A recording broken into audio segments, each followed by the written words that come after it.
And when they stopped laughing, then they actually said, why don't you do a pilot study? So we thought what we were going to have to do is go to the Framingham Heart Study and start asking them at the next exam, who are your friends, who are your family members?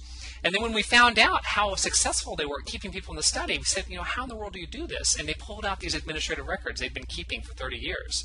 And our jaws dropped. It was like our Petri dish moment, the mold falling in the Petri dish. So in any event, that's terrific. That's where we got the information for the obesity study and the smoking study.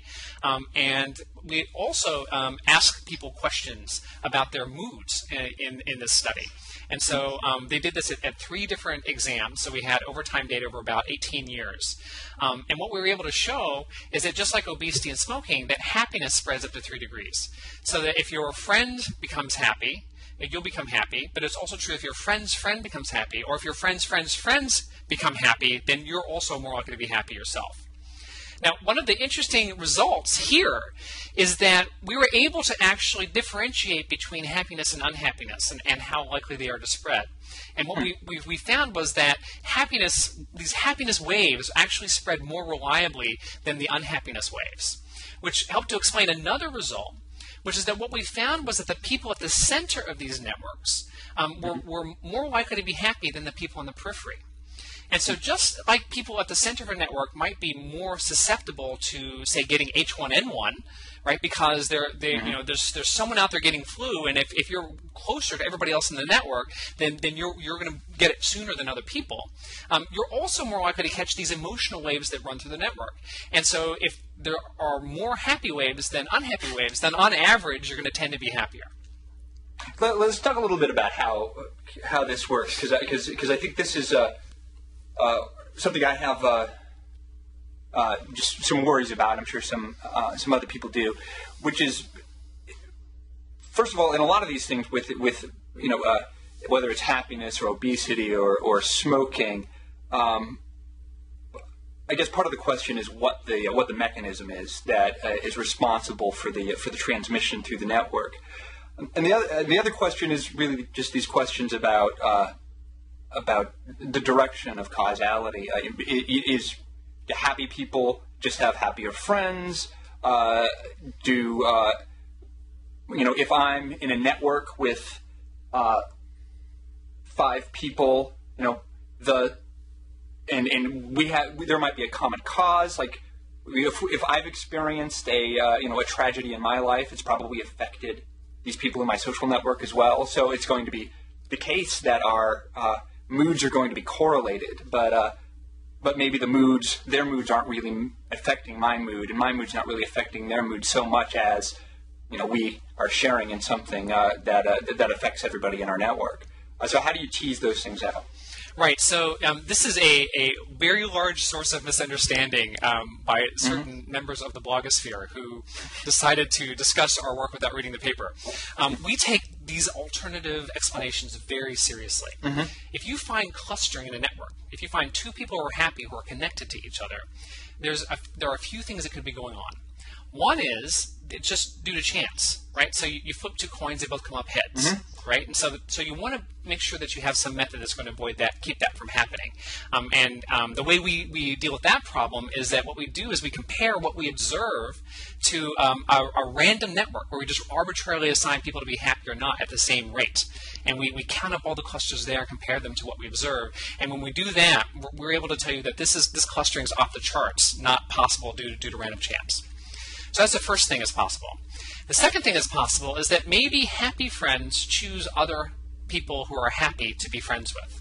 Yeah. This is what sociologists call homophily, which is a word that literally means love of like. And birds of a feather flock together is, I think, the way that people more commonly think of this characteristic. And so the way we deal with that is that whenever we're doing our modeling, what we do is we control for the state of the person that you became friends with at the time you became friends with them. And so what we're doing is we're partialing out this tendency for you to be happy or unhappy at the moment whenever you're becoming friends with other people. And in fact, we've done some nice statistical work on this. They're called Monte Carlo simulations. I don't want to freak out the audience here, but this is a fancy way. You won't freak them out. Okay. This is a fancy way of just saying that we make up our own data. Right, so we know exactly what's driving that data, and then we apply these methods to that made-up data. And when we do that, what we're able to show is that this birds of a feather flock together effect can't be driving the result. So that's the second thing. The third thing that's possible is that there's what we call a contextual effect. Right, and so maybe the circus comes to town, and you and I are friends, but we haven't talked about the circus. We both just get happier because we independently find out that it's come.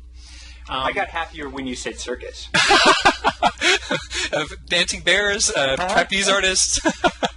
Bears on balls. That's right. They balance on the... That's just they're wearing a little top hat. That's right. Makes you happy. Yeah. And so this is actually the most difficult problem to deal with because there are lots of different things that we don't observe that could be causing your happiness and my happiness to be going up and down together at the same time.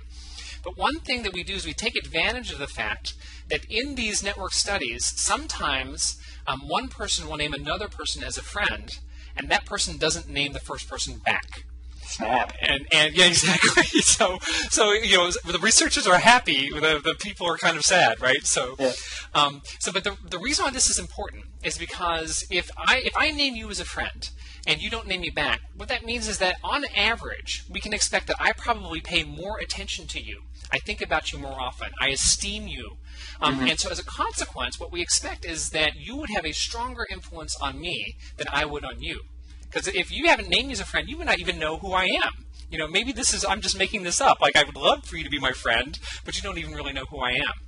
And so if it's the case that the circus comes to town and our moods go up and down together, then what that means is that when we look at these directions, this directionality in the network, that what our method ought to show is that you have just as much of an effect on me as I have on you. But that's not what it shows. What it shows is that you actually have more of an impact on me if I name you as a friend than you have on me if you don't name me back.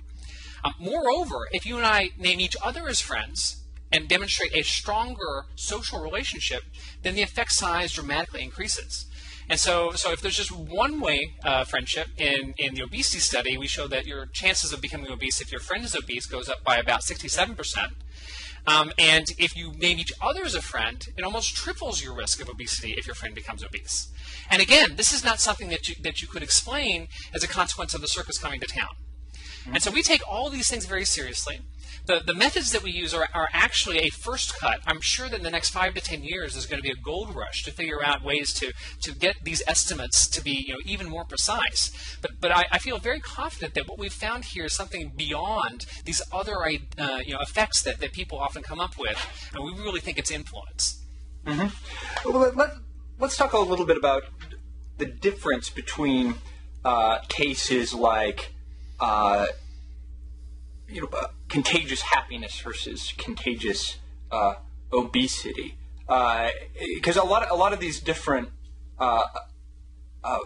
effects that these different factors that run through networks seem to work in different ways. So like emotional contagion is really plausible to me. Like somebody, your mom or your dad or your partner comes home and they're cranky. That makes you cranky. You might go into another room, somebody else is there, you make them cranky. That just seems to be right. Or I had a friend once who we both liked to dance at parties, and we thought maybe we could be party motivators professionally because we can go and you just start dancing on the dance floor, and a few excited people dancing gets other people dancing, right? It clearly seems to just be the case that mood and emotion is infectious in that sort of way. These are like the rolling dervishes. That's right. Yeah. But it's harder to see how my being a little bit overweight affects somebody else's being overweight, right? It doesn't have the immediacy that that emotional contagion does. And you also, in the book, you give a nice account of why emotions aren't purely, just internal, why they're broadcast to other people. But obesity doesn't get that same kind of explanation. So you could tell us how, like, these different kinds of